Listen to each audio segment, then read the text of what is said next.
Okay, ngayon ay kakabit ko na itong connecting rod dito sa piston. So, nailagay ko na yung isang circlip lock para dito sa piston pin. So, bago ito, bubuksan na natin. Siyempre, bago natin yan ikasa, lagyan natin muna ng lubrication, engine oil, madulas. So, may lubrication siya. Yan. At rin itong piston pin bushing, dapat meron din yung oil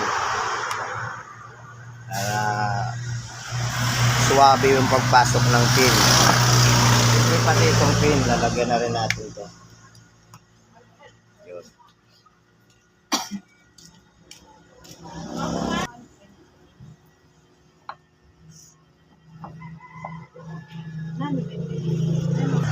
Itong piston ay mayroong dot sign ito. Ibig sabihin yan, ang harap ng piston ay papunta doon sa unahan ng makina.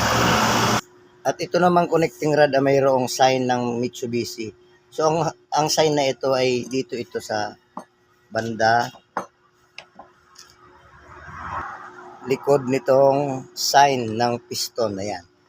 So ipapasok na natin to. Ayan, pasok na. So ilalagay natin yung circlip.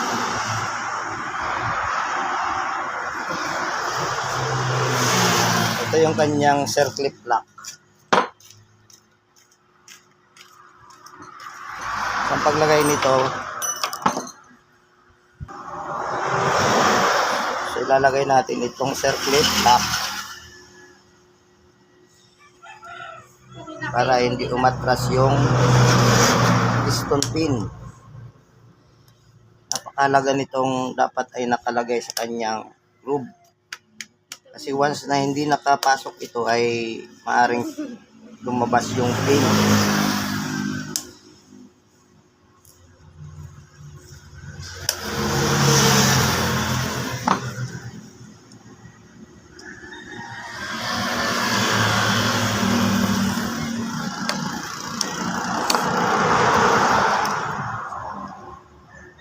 So ayan.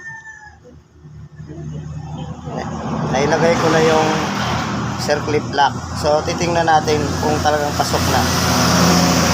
So naiikot. Once na naiikot yung circlip lock, ibig sabihin niya na ipasok na sa kanyang groove.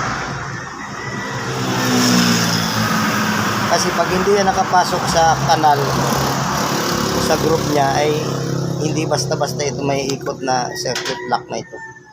So ito pasok na yan. So ayan, suwabing. Walang kapalag-palag. Yan.